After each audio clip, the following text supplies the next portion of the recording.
ce débat est d'actualité, il est assez porteur, ou alors c'est une actualité forte au Cameroun. Pourquoi? Parce que les PME, telles que définies dans la loi du 13 avril 2010, sont des institutions économiques avec un staff inférieur ou égal à 100 personnes, mais dont le chiffre d'affaires ne dépasse pas 1 milliard de francs CFA. Les PME actuellement au Cameroun, c'est 36% du PIB, c'est 60% des emplois et c'est 90% du total des entreprises. Alors, l'agence des PME, en 2017, dénombre près de 17 000 entreprises qui ont été créées.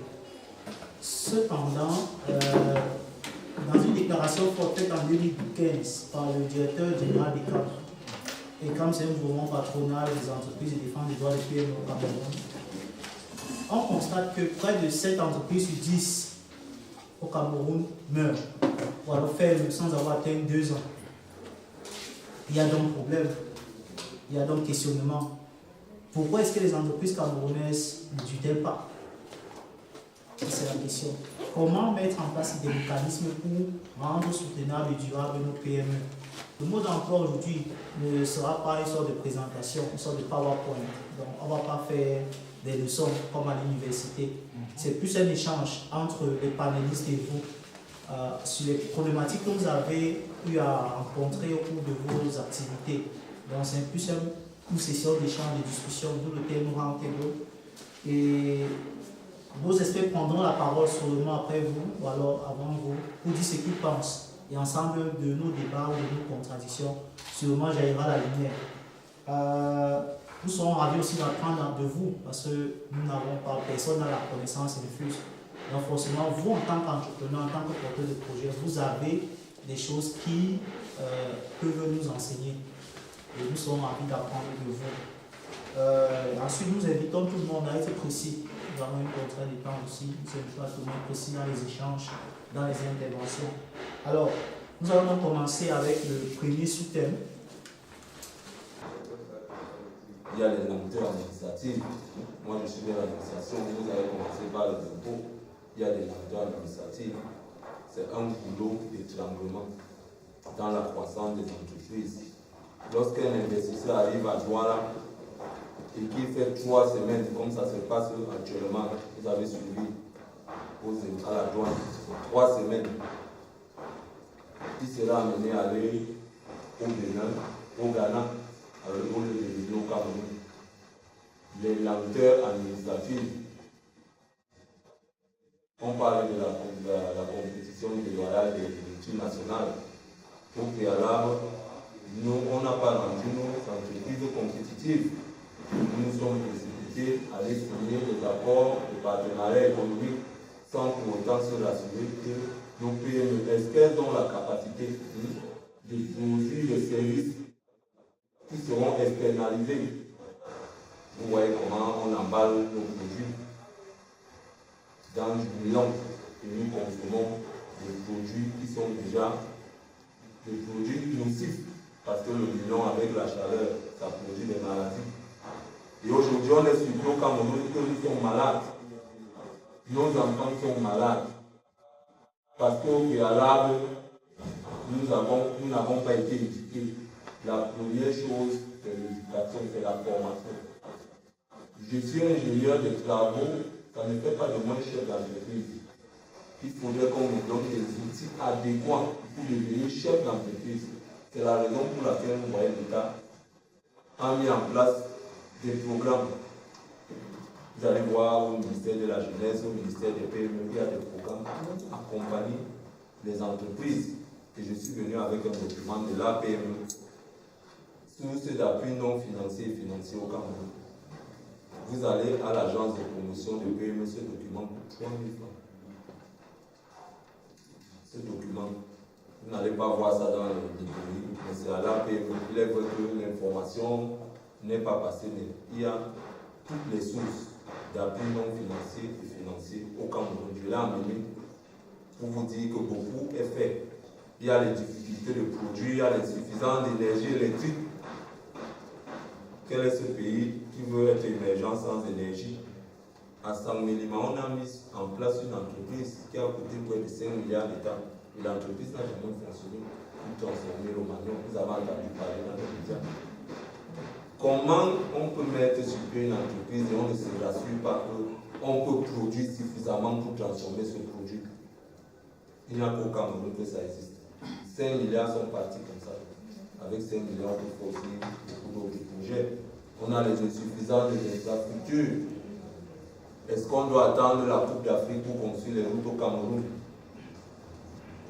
Beaucoup de Camerounais sont contents, mais je voudrais vous dire que c'est une honte pour notre pays. Le Cameroun est le seul pays qui organise un événement et les stades sont fabriqués à l'extérieur. Il n'y aura pas de transfert de technologie. Ça veut dire que dans 20 ans, pour le mettre ces stades à niveau, on va encore appeler ces gens-là. Vous avez vu, au cas où je parlais de Congrès, 30 ans après, c'est les mêmes Chinois qui sont venus faire la maintenance. Il n'y a pas de transfert de technologie. Parce que lorsque le chef de l'État est arrivé en Chine, ses principaux collaborateurs n'ont pas eu l'intégrité nécessaire pour mettre sur la table le transfert de technologie. Parce que les Chinois ont dit, c'était le premier point à l'ordre du jour. Et les Chinois ont dit, si vous ne voulez pas, vous laissez. Ça ne fait pas partie de l'ordre du jour. Et nous avons signé des contrats avec la Chine. Et nous sommes contents. Mais nous allons le payer très cher les années qui viennent parce que nos PME vont toujours rester dans l'obscurité dans laquelle elles vivent. Elles ne vont pas se pérenniser. Nous sommes contents, il y aura la Coupe d'Afrique. Nos PME vont faire quoi? On va venir vendre. On va vendre quoi? Les sucettes, les yaourts. Ce n'est pas ça, la croissance. Ça ne va pas créer des emplois. Donc, il y a beaucoup de choses à faire et puis chacun doit se remettre en cause. Les PME, l'État, les organisations internationales. La question de la gouvernance est au cœur de la crise que l'on connaît aujourd'hui dans ce domaine, parce qu'on ne peut pas parler d'entreprise, ce qui est valable d'ailleurs pour la fonction publique, l'est également pour l'entreprise privée. Et donc les problèmes de gouvernance qui se posent dans la fonction publique, on les retrouve curieusement dans le secteur privé. Pourquoi? Eh bien parce qu'on n'arrive pas souvent à établir cette différence nette et claire entre la chose publique et la chose privée et la manière de gérer les activités publiques et les activités privées. Qu'est-ce que cela veut dire? Ça veut dire que quand vous faites une sorte de cartographie des petites et moyennes entreprises au Cameroun, M. Fabien, eh bien, vous vous rendez compte qu'il y a 3 types d'entreprises.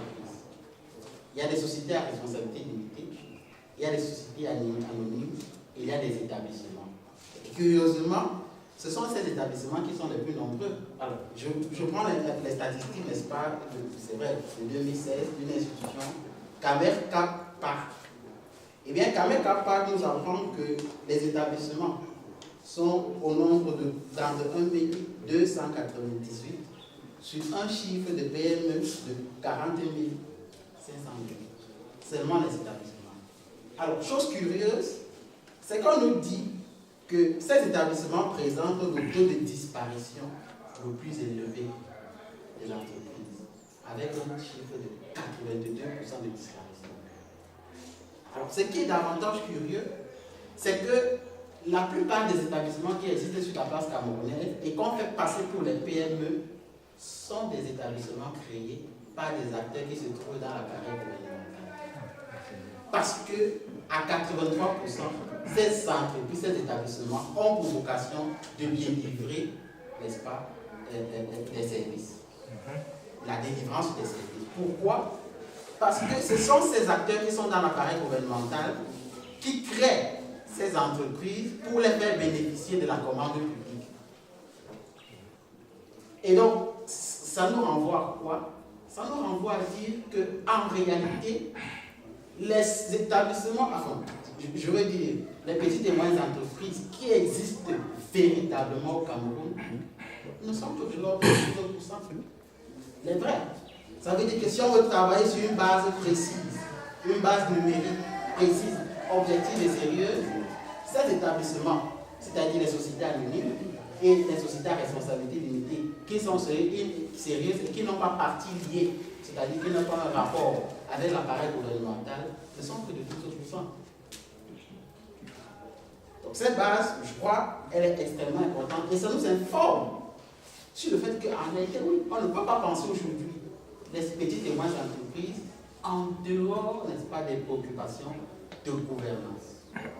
La gouvernance est au cœur même de ces entreprises. D'abord parce que ces entreprises sont une émanation de l'État et parce que la gouvernance est un moyen qui permet justement à ces entreprises de pouvoir grandir et de pouvoir se pérenniser. C'est le sujet de ce jour. Vous avez dit quelque chose d'intéressant. C'est qu'il y a une crise, il y a un déficit, il y a une absence de formation d'entrepreneurs. De sorte qu'un ingénieur n'est pas forcément quelqu'un qui a des qualités de manager, qui a une éthique du management et qui a appris la science du management. Et c'est ça la gouvernance. Gouverner, c'est quoi? C'est gérer de façon optimale. C'est avoir une éthique, c'est avoir une conduite qui est une conduite qui respecte une certaine orthodoxie dans la manière avec laquelle on gère les entreprises. Donc je crois qu'on ne peut pas aborder, c'est peut-être ça, c'est la véritable contribution de ce soir, c'est de dire que ce qu'on appelle petites et moyennes entreprises au Cameroun, eh bien, il faut à un moment donné voir plus clair pour savoir qui est véritablement petites et moyennes entreprises. There's definitely there's not so much the problem of ethics in business like here in Cameroon.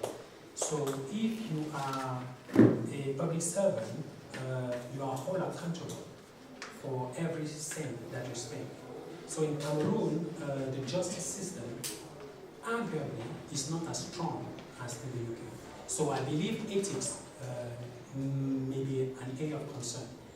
When you look at the reason why my colleague pointed out now, 83% of business failing within 2 years in Cameroon are in fact business that are run by public servants, Cameroonian public servants. So you understand that there's a problem of ethics. Another problem that we have in Cameroon, to answer your question still, compared to the UK, is access to credit. It's relatively easy compared to Cameroon in the UK to access credit, especially if you're a startup. You have crowdfunding, like GoFundMe.com. You have banks who give credit to graduates. For example, if you graduate from your university, you can have access to maybe up to, it depends, maybe up to £4,000 if you want to start a business. So in Cameroon, we don't have that facility to access credit. So apart from ethics, apart from access to credit, something else that we lack maybe compared when relative to the UK is skills and experience. Because in Cameroon, so many people don't have access to the internet. Many startups now, IT or high-tech industry, we don't have access to the internet and to facilities, so that it's relatively expensive in Cameroon to pay for data bundle. So I think accessibility to the internet, experience, skills, ethics, and access to credit. When I heard of this, I heard of small businesses. I started thinking of my small business in my own little way, about a capital of 100,000, taking it somewhere now. For a business to be successful, I believe that you who begins to start that business, you target the market. And when you target the market, one other thing you think is you target, or maybe struggle to imagine the amount of profit you may make out of it. And you struggle to see how you may make life out of the profit, not out of the capital. Because when you make in the capital, then the business falls there. And that's what happens a lot of time, and we lose the businesses we have now. I heard when they were introduced, he said something about maybe someone working in the ministry or something like that. So I want to ask, at the level of the administration, it's true that there are a lot of things that the administration has failed in. That is why a lot of us are failing in business. So if I want to focus now, if I want to come in now, I'm asking that, in as much as the government or the way of administration has made us maybe be able to fail in it, can we talk about something like what they are failing not to do or what they are not seeing? Really, I wanted to know how will I go about if I'm about to graduate my children, because this will be the 4th batch in my small business that I'm doing. I have a salon, and I have about 22 girls. I'll be graduating 8 of them, and I don't know if I may plead. How can I go about to have an authentic certificate to give to those ladies? I did law in university, human rights, and after a while I'm in the field. It's not giving me a job as such, and I now try to get mine. Accounting, I know nothing about that. Technology, I know nothing about that. But I have an idea. And you alone can do all those things. Yes. So, as concerning the knowledge, because each time I present my idea to some people, they say it won't work. Because it's not like I want to open a salon, I want to open a supermarket. Those are normal businesses that we have them all day. But when you bring in an idea that no man has ever touched before, it's like it will not work. So concerning the small business and entrepreneurship center that they are saying about a network, I will be very happy to get into this network, to present this idea to people that know better than me in their various fields of accounting and whatsoever, for this business of mine to one day see the light of day. Nous subissons, parce que nous passons tout notre temps à importer. J'ai suivi l'intervention de beaucoup de personnes. Et je voudrais vous dire c'est un problème d'information, n'est-ce pas? C'est un problème d'information. Je prends d'abord l'exemple avant de continuer. J'ai intervenu ici au salon, ça fait 3 mois. Il y a une dame ici qui faisait les détergents. Je lui ai dit de passer dans mon bureau. Quand elle est arrivée dans mon bureau, je lui demande, vous avez une page Facebook? Elle me dit oui. Je lui dis, qu'est-ce que vous mettez dans votre page Facebook? Elle me dit, non, vous n'allez pas entrer dans ma vie, c'est ma vie privée, tout ça. Je lui dis, c'est une question très importante. Qu'est-ce que vous mettez? Elle me dit, je mets les photos de mes enfants, de mon mari. Quand je pars dans une manifestation, une femme qui a une PME, vous imaginez? Je lui dis, vous avez déjà mis la photo de vos produits, les prix? Elle me dit, elle n'a jamais mis, mais elle est sur Facebook depuis 3 ans. Vous imaginez? Elle est promotrice de PME. Ça veut dire que ses voisines ne savent même pas qu'elle fabrique le détergent. Elle est membre d'une église où on ne sait pas qu'elle fabrique les détergents. Dans l'association même de son village, on ne sait pas qu'elle fabrique les détergents. Vous voyez à quel niveau? Je lui ai dit, madame, c'est sain. Vous êtes une très petite entreprise, n'est-ce pas? Vous n'êtes pas très loin de l'artisanat. Vous êtes même une entreprise artisanale. Ce que je vous demande de faire, sur votre profil, vous cherchez un infographe, n'est-ce pas, qui va vous faire des étiquettes, parce qu'en infographie, les couleurs ont une signification, les couleurs parlent. Vous mettez les prix, vous vous arrangez avec lui pour un départ, n'est-ce pas, pour qu'il vous aide, parce que lui, il a la technologie, il vous aide à vendre votre produit. Et chaque fois que vous allez publier, n'est-ce pas, parlez de votre produit. Parlez de votre produit. Je vous dis, cette femme, vous la connaissez, Madame Bonzon. Si vous regardez dans vos archives, il faut aller l'appeler, vous lui demander ce qui se passe. Elle n'a pas moins de 100 clients aujourd'hui. Il y a une nouvelle loi sur l'orientation professionnelle au Cameroun. Ça existe. Et vous allez vous rendre compte que les gens, les promoteurs qui avaient des écoles de formation professionnelle, on les a renvoyés au ministère de l'Emploi et de la Formation professionnelle parce qu'il faudrait un nouvel agrément. Je prends un exemple. Il y a longtemps, on a parlé de sténodactylo, non? Au Cameroun, c'était sténodactylo, ça n'existait plus. Or, il y a des écoles où, quand ils avaient déposé les agréments dans le passé, c'était sténodactylo. Maintenant, on a un secrétariat bureautique. Il y a une nouvelle loi. Ça veut dire que si à la base vous avez écrit sténodactylo, vous n'êtes plus en phase avec la nouvelle loi d'orientation professionnelle. Et madame, quand vous allez vers l'administration, n'allez pas vous arrêter comme je vois les gens devant les finances. Allez à la source, allez au ministère, la direction de l'emploi et de la formation professionnelle, c'est à la nouvelle, c'est à Eligeson. Avant d'arriver au lycée de Eligeson, vous demandez le directeur de la formation professionnelle. Il va vous donner le document de l'agrément. Vous ne restez pas dehors. Si vous restez dehors, les gars vont vous faire payer. c'est les documents qu'on donne gratuitement. Et qu'est-ce qui se passe? Parce que j'ai fait partie de ces commissions. Quand vous allez là-bas, n'est-ce pas, ils vont vous donner les documents pour l'agrément. Il y aura une descente sur le terrain pour voir effectivement ce que vous faites comme formation. Parce qu'ils vont vérifier les cours, les modules que vous donnez à vos apprenants. Et ils vont vérifier comment vous gérez. Parce qu'il y a souvent un problème dans la gestion de ces écoles de formation professionnelle. Et quand vous allez être éligible à toutes leurs conditions, ils vont vous donner l'agrément. C'est comme ça. Et l'agrément là va faire en sorte que les apprenants qui sortent de votre école ont des certificats agréés par l'État.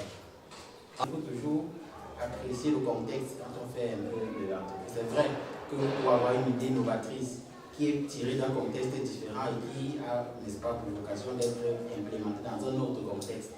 Et donc, vous devez vous dire que c'est normal que, n'est-ce pas, vous rencontrez ces résistances-là parce qu'il y a d'abord ce travail d'apprentissage, ce travail justement d'adaptabilité au nouveau contexte. Les gens comprennent toujours ce qu'ils ont appris, les gens achètent toujours ce qu'ils savent. Donc, on est toujours réticent à ce qui est nouveau. Peut-être qu'il faudra également compter sur le public, et c'est pourquoi l'identification du public ici est importante par rapport à votre idée.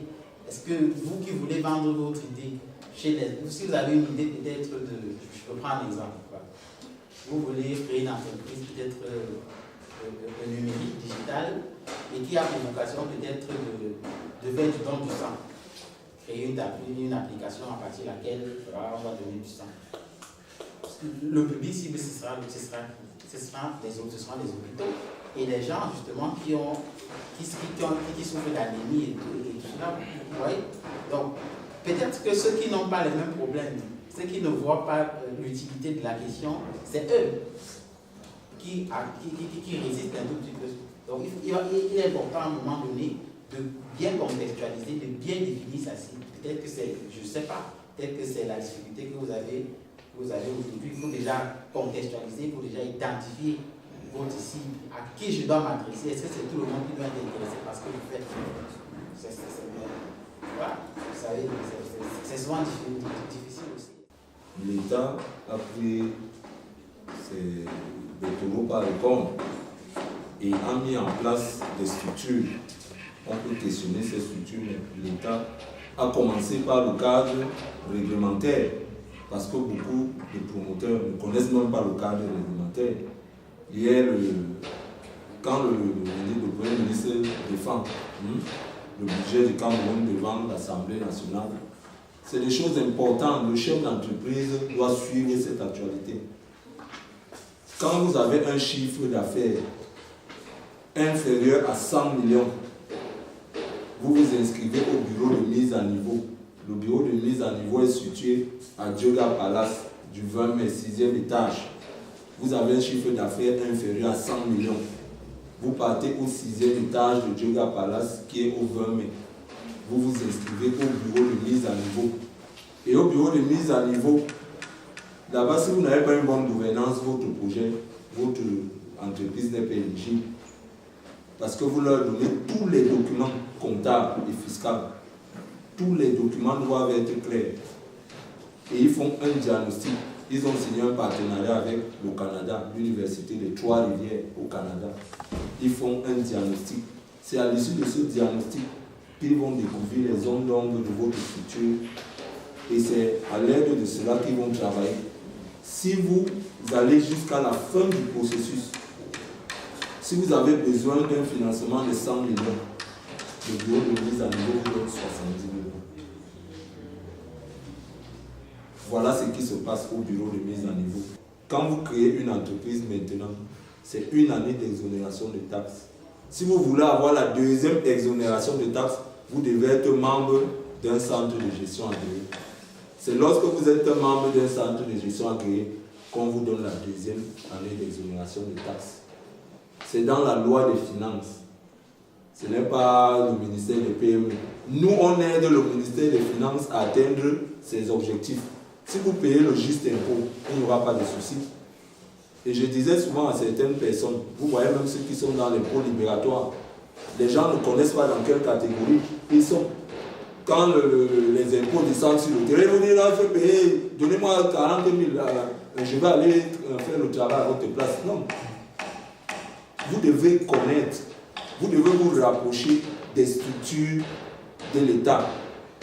Si vous vous rapprochez d'un centre de gestion agréé, j'ai donné au copanélistes, j'ai donné aussi à la fondation, ils vont vous aider. Quand vous êtes membre d'un centre de gestion agréé, vous bénéficiez du service d'un expert comptable, d'un expert fiscal, d'un inspecteur des impôts gratuit. Et vous avez la deuxième année d'exonération de taxes. C'est ce qui est prévu par l'État. Et c'est le centre de gestion agréé qui vous accompagne dans la gestion de votre structure. Ce sont eux qui vont faire les déclarations. S'il y a une difficulté, dans tout ce que vous faites, ils sont là, ils ont un expert fiscal pour vous accompagner. Donc, je dis aux promoteurs de PME de vous rapprocher vers l'administration. L'administration ne peut pas mettre en place des programmes pour nuire à ces PME. L'administration a mis ses facilités pour que nos PME soient véritablement compétitives. Il est vrai que l'environnement n'est pas rose, mais ce n'est pas parce qu'un environnement est délicat que nous allons nous décourager. Je vais vous surprendre parce que je vais dire peut-être quelque chose qui peut paraître de prime abord déstabilisant. C'est qu'en fait, pour réussir une entreprise, on dit qu'il faut avoir le financement. Mais croyez-moi, le financement, c'est la dernière chose. Finalement, c'est la dernière chose parce que vous pouvez avoir le financement, mais si vous n'avez pas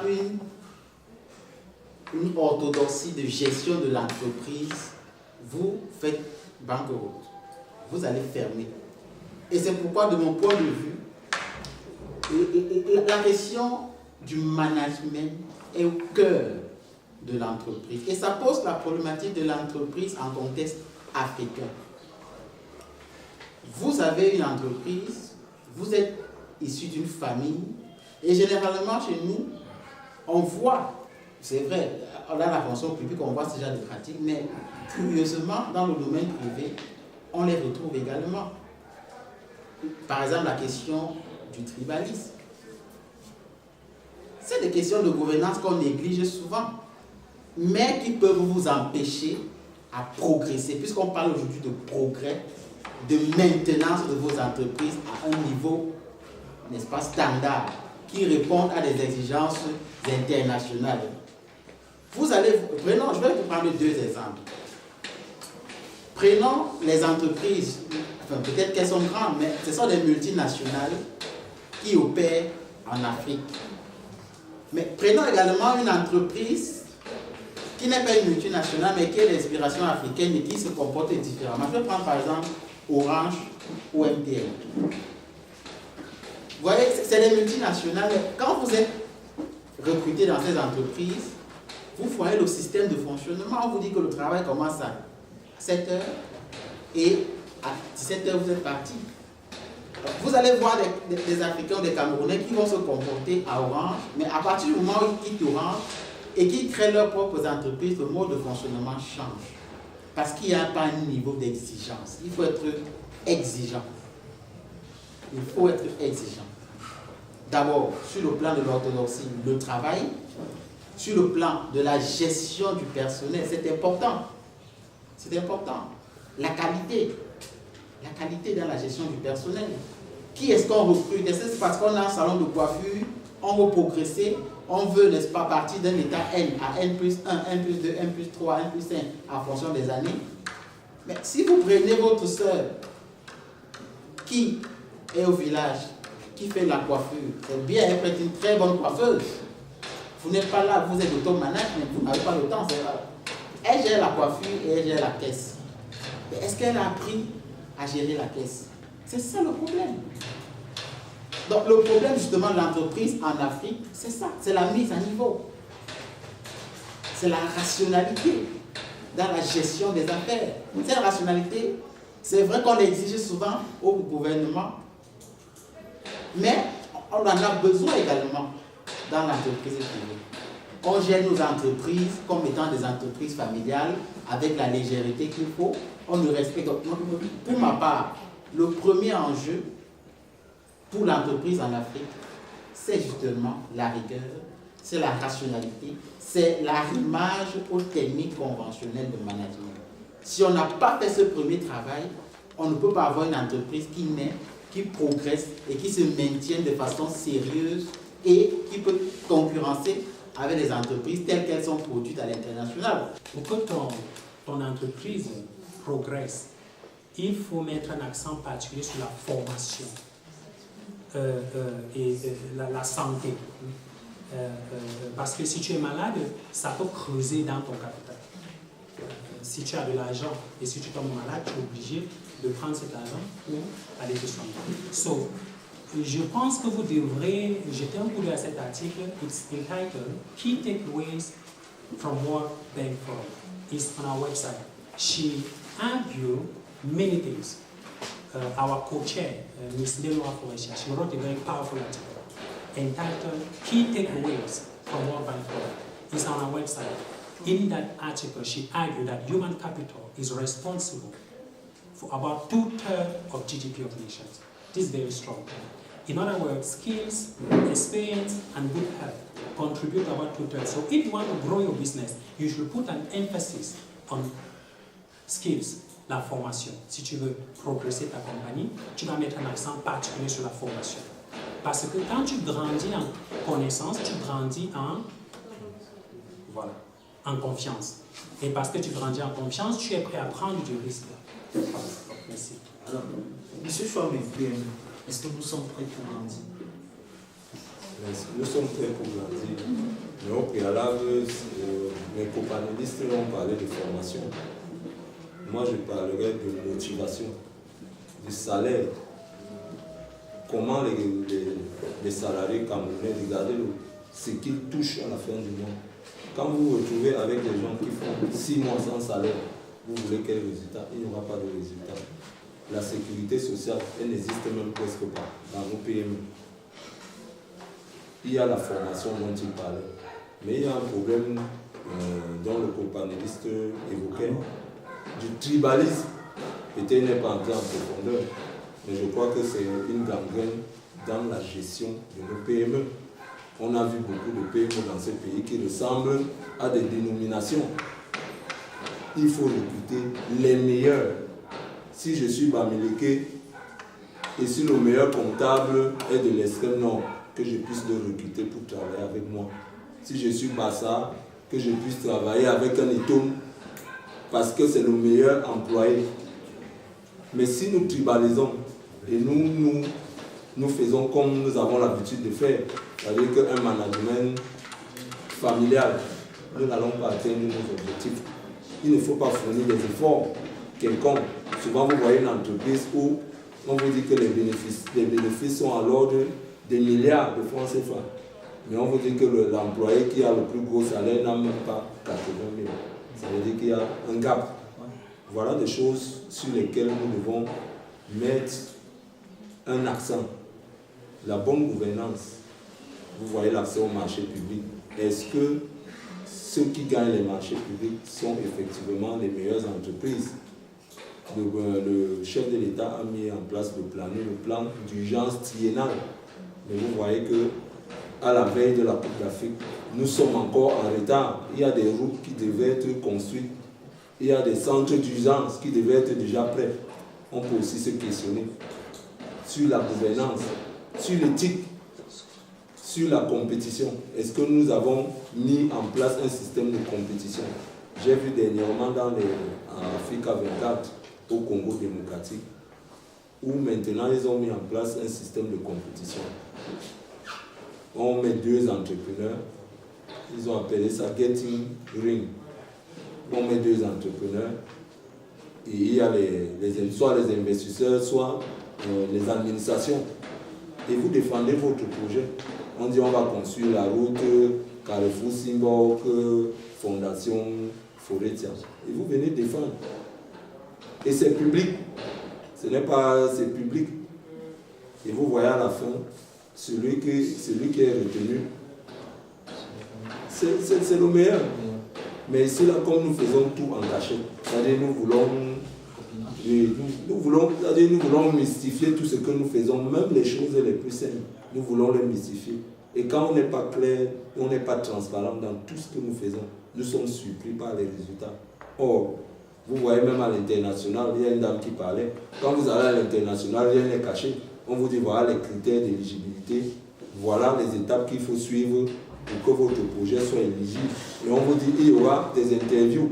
Les interviews sont publiques. Et à la fin de ces interviews, vous bénéficiez du financement. Et lorsque vous avez ce financement, vous êtes fiers. The business I've tested is a training network, just like network marketing. But I wouldn't have physical products to give out, just their training. I've tested in the field. People don't come. They tell me it's expensive. On about 4 to 5 occasions, I saw how it was moving. They complained of paying that it was expensive. Out of the sudden, another company from Europe was organizing a network marketing program at Hilton Hotel. I said, okay, let me go there and check who will be there. And out of surprise, what they were even paying for Hilton was more than what they had to pay for my own training. They bet you we had 800 people at the Hilton Hall. At that point in time, I was asking myself, is it that my idea was not good? Or the location I took and the propaganda I did wasn't enough for people to feel that attractive? So it goes with a lot of finance now and the way we want things to be put in place. I did some research. Some banks told me that I need a bankable business plan. A new idea in my head, more research to come. Then now I want to ask my brothers. Somebody mentioned about the first thing you need is not money, but the personnel. And money comes at the end. Our brother is mentioning, you need experts. Experts don't work when you don't pay them. How do we function then here? We talk about taking family people, it will be tribalism. You talk about you need expert, you will need more money. Which one should come first? Really, for me, in 2015, when I left school, I thought I needed a lot of money to start a salon. I made a list of about 1.5 million. Chairs, all those luxurious things. At the end of the day, I could not have that amount of money. What did I do? I went in a little that I had. I started working in the house until I could raise 50,000 francs. I bought just a second-hand dryer. It is what I've experienced and it's the truth about my own business. I had that dryer and I had no money to go in for vintage. Going down, I met one of my women around the Cartier. I told her that I wanted to start. They said, no, this place, about 5 girls have taken it down salon and it's not going. I told the mother that I would do it. The mother said, okay, clean the place. I did some cleaning, arranged the place. As it was on a Wednesday, it was Wednesday 2nd of July 2015. I cleaned that place. Fortunately, that day I had a customer, I did a hair for 3,000 francs. From that day, I can tell you that it was like moving from one step to another. Management, quality, and the time I put in, with the way I receive my customers, it has made me proud today. It is nothing, there's no means. I make sure I'm there for my customers. I make sure when a customer enters, a customer is a king. I give priority to them because they are the one making me to go to them, to move to another level. Non, M. Martin, quand vous avez un projet comme celui-là, c'est votre projet. Vous y croyez. Mais monsieur, documentez-vous. Renforcez vos capacités. Oui. Pourquoi voulez-vous avoir de l'argent pour payer un expert qui va venir faire un travail que vous pouvez faire? Renforcez vos capacités. Comprenez? C'est-à-dire que vous avez aujourd'hui la connaissance est inclusive. Moi, j'ai fait par exemple des sciences sociales. Mais je peux parler des questions d'entreprise. Parce que c'est des trucs que j'ai lus, que j'ai appris. Si vous avez un projet, croyez en votre projet, mais allez savoir par exemple comment est-ce que on fait pour d'abord gérer un projet? Quelles sont les connaissances requises dans votre domaine? Lisez. Et c'est pourquoi, Dr. Pouchou a parlé du networking. Essayez de discuter avec les gens, par exemple, même pas ici à l'étranger, qui ont les mêmes initiatives que vous. Essayez d'entrer en contact avec eux. Essayez de lire sur la toile. C'est à ça que sert aussi Internet. Ceux qui sont dans votre domaine. Essayez d'apprendre. Et quand vous aurez appris, vous verrez que si vous devez, par exemple, payer un expert à 1 million, vous lui donnerez 50 000. Parce que vous aurez fait peut-être 90% de ce que lui peut faire. Quand on a déjà atteint un certain niveau d'éducation, on doit être ouvert à la recherche, à la science. C'est ça notre difficulté. Et je dis, un intellectuel n'a pas que les mathématiques dans la tête. Si vous n'avez que les mathématiques, là, il y a un problème. Et nous ne voulons pas apprendre. C'est pour ça que je vous ai parlé de la dame avec qui j'ai travaillé. Quand on appelle maintenant ça les FAGA, Facebook, Apple, Google, Amazon. Quand les Américains mettent ces structures en place, c'est pour dominer et pour déstabiliser les autres, les adversaires. Quand vous allez sur les réseaux sociaux, même pour ceux que vous croyez qu'ils ont une expertise avérée, quand vous voyez ce qu'ils écrivent dans les réseaux sociaux, vous vous posez beaucoup de questions. À quoi nous sert l'Internet? C'est la question qu'on peut se poser au Cameroun aujourd'hui. À quoi nous servent les réseaux sociaux?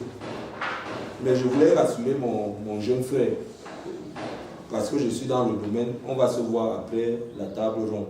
Et puis, je vais l'aider à trouver des gens du domaine pour que le projet, j'ai compris son projet depuis.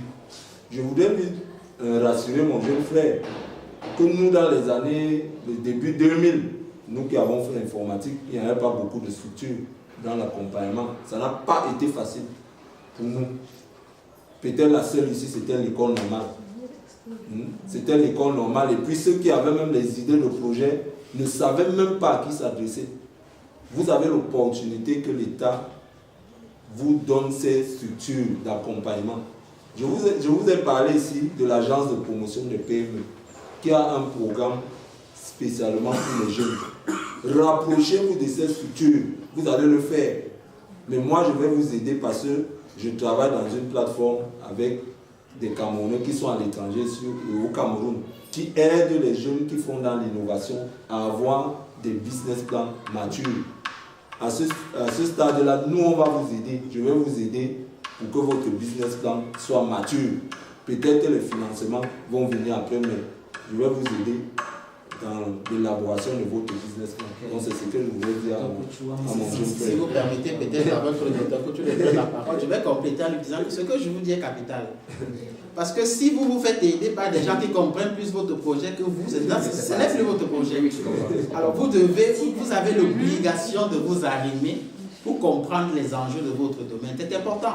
Ne prenez pas ça à la légère. La recherche montre que si tu augmentes tes compétences et si tu es en bonne santé et si tu as de l'expérience dans ce que tu fais, ça contribue à au moins 2 tiers de ta productivité. Tu comprends ça? C'est pour ça que vous voyez madame, elle a dit elle n'a plus besoin d'argent. Comme M. Arnaud l'a dit tout à l'heure. Pour lancer son business, c'était plus la compétence, skills. Parce qu'elle savait tracer. Si elle n'avait pas ces skills, elle ne pouvait pas ouvrir le salon. Donc vous voyez que l'élément fondamental de son succès, c'est sa compétence. Donc il faut, comme mes collègues l'ont dit tout à l'heure, augmenter votre compétence dans votre domaine. Et si vous êtes au niveau 6 à au niveau 7, au niveau 8, il faut avoir plus d'expérience, ça veut dire persévérer.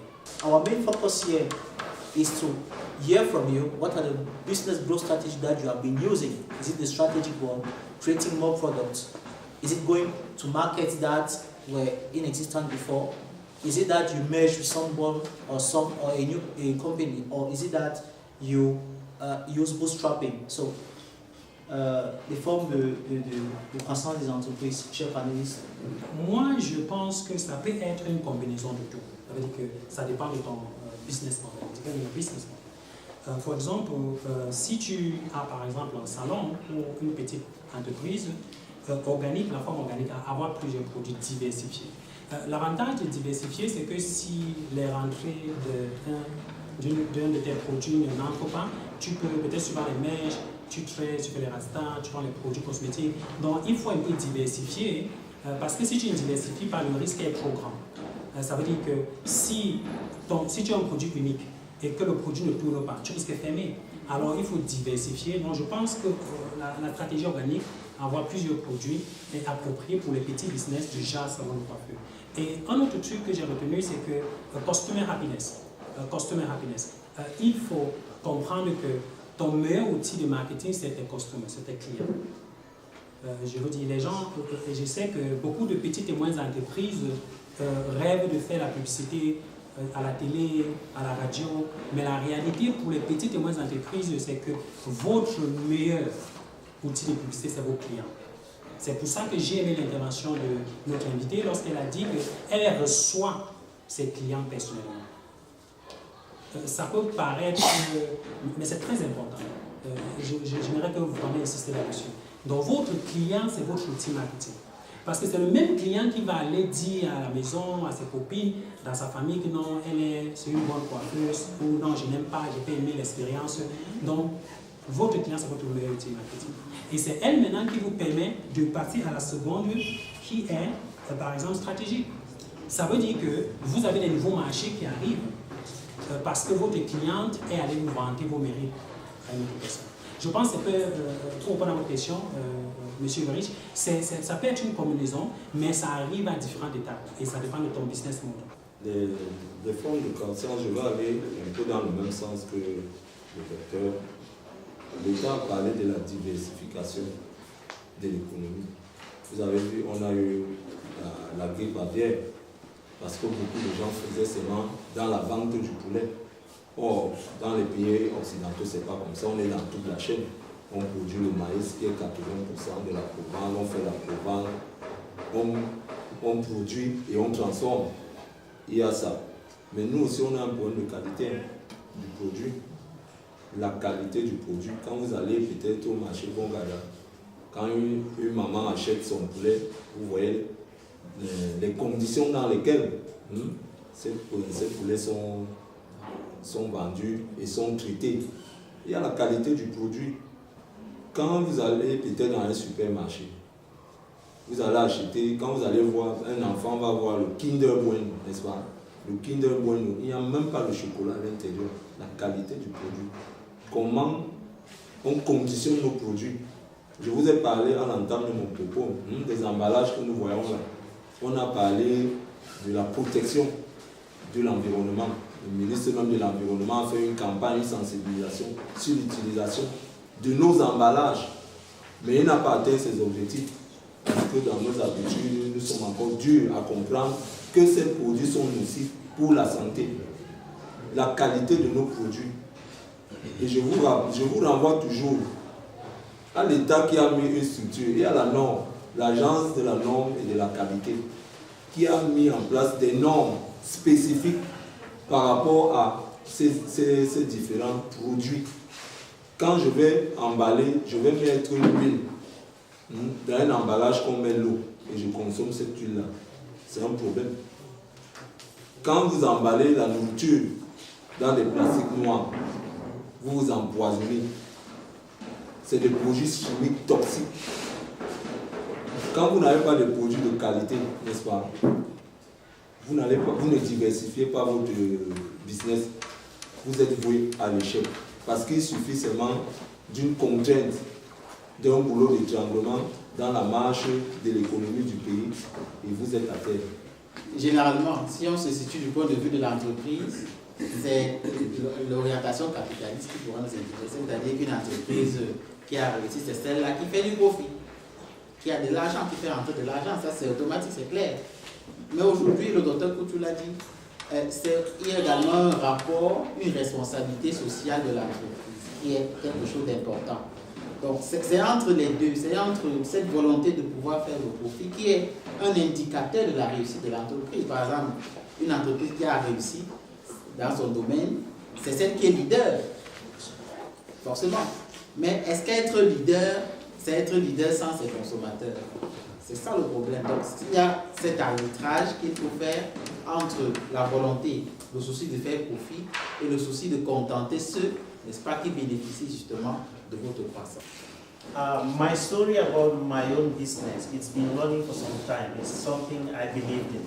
It's an education service business. And I started it in my house. And at the time I was starting it, I had one computer. And it's with that computer that I started it. And I was the CEO, which I love, a position I liked so much. Alone. Chief every officer. The number one cleaner, I was a cleaner of my office. And I started at home, and later on I had some small space I was managing, and when I get up in the morning, I dressed very well, put on my coat. It's now that I don't put coat very often, but I used to dress like this, tie, then I come and remove my shirt and I do clean up. By 8 o'clock, I'm already seated on the table like the receptionist. I start receiving people. And by the time I had 2-3 students, for those of you who know about Cisco networking, that's the first thing we started training on in my company. Because that was the best thing I knew at that time, and I was certified in it, and we started training. So once we had 2 students, after I must have received people, in short, my office was just like one room. And that was the same room I was using to do training. And it began adding, and we began diversifying into other different training programs and having partnerships with international organizations. We are still very small according to the way I look at it, and I'm thinking that if we had some very serious partnership with institutions like the government, and it was that easy to be able to have ethical systems within the government organizations, maybe we would have been covering the entire Republic of Cameroon and doing quite much. But the big problem is that when you start thinking that you have an ethical challenge to be able to face with the government, and it takes a very long time, you get discouraged. So I took upon myself that the best way to grow is to believe in what you are doing and grow internally.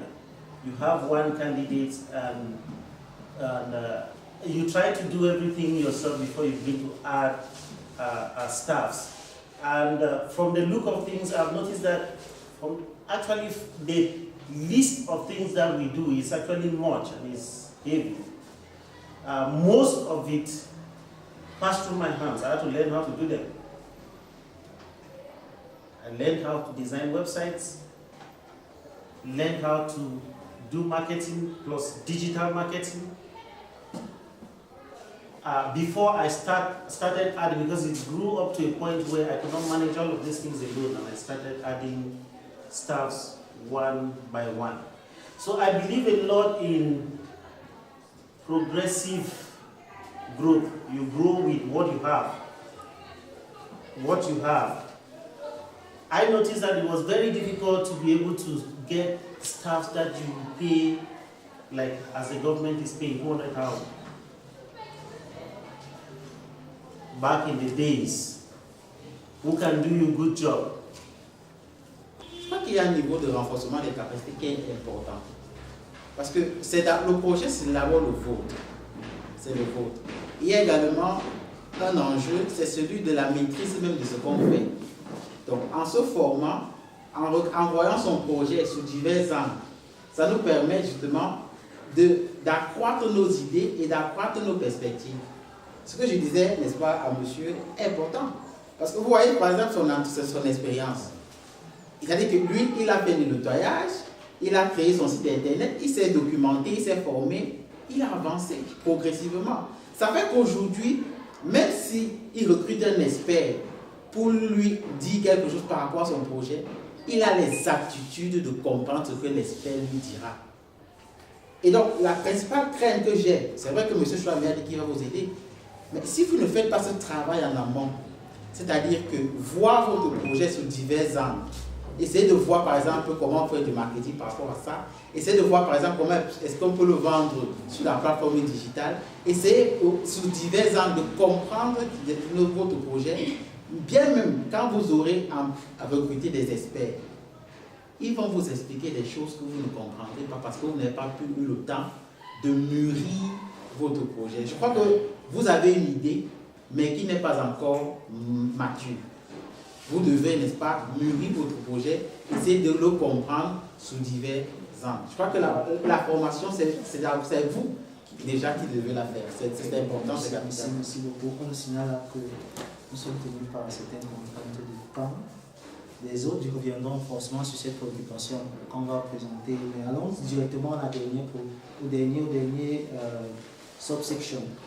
Small Business Expansion Strategies or Tips, or Strategies of Business Expansion. What are the main strategies of business expansion? So, according to research, the number one strategy is to conduct helpful market research. You should do market research first for your business. The second thing is to segment your market.